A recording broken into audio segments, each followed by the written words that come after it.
অতীতে এই system follow করে মানুষ বিলো অ্যাভারেজ লাইফ জীবনযাপন করে মারা গেছে। না নিজের স্বপ্ন পূরণ করতে পেরেছে, আর না সন্তানদের জন্য ভালো সম্পদ রেখে দিতে পেরেছে।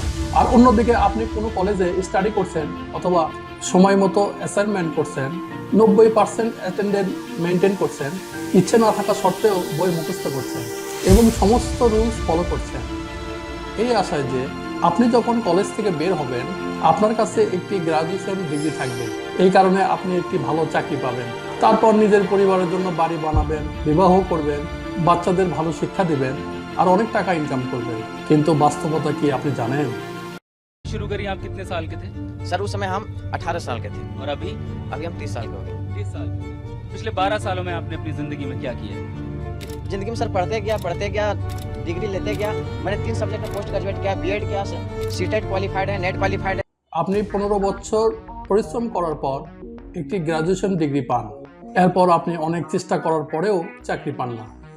আপনি না জানি কত ইন্টারভিউয়ের মুখোমুখি হন, কিন্তু সব জায়গাতে কোনো না কোনো কারণে রিজেক্ট হতে হয়।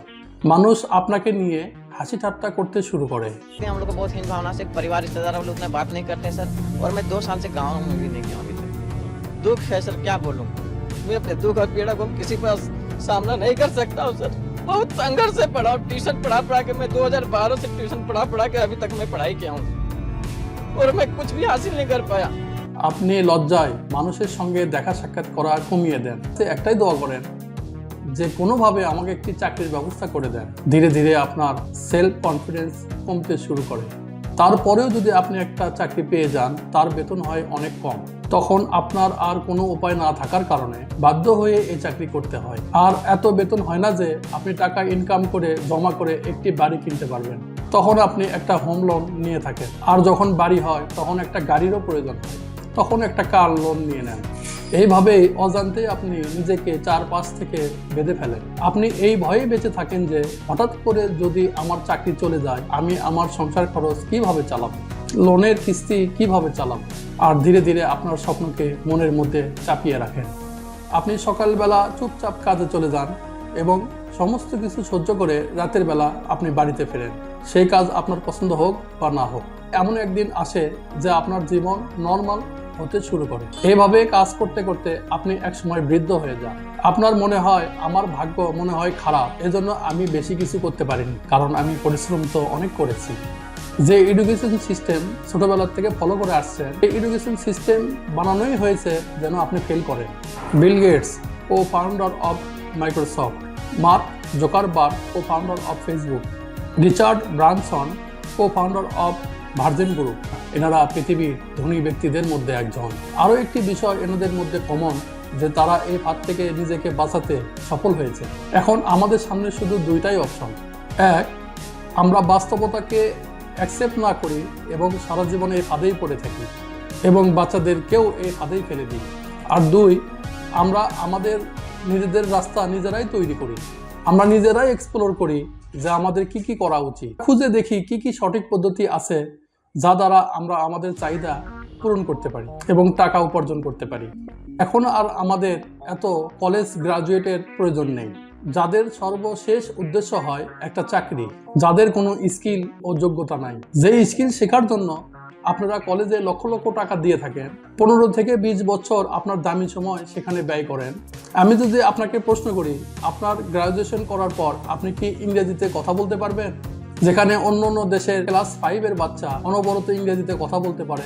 When I was like 1.5 years, my mom started making my videos and I was totally not aware. I was having fun, doing my own stuff. So I'm gonna show you how dramatic people act. আপনি কি science নিয়ে পড়ে কোনো কিছু আবিষ্কার করতে পারেন? আপনি টেকনিক্যাল থেকে বের হয়ে বিশ্বের গ্রহণযোগ্য কোনো ইঞ্জিনিয়ার হতে পারেন?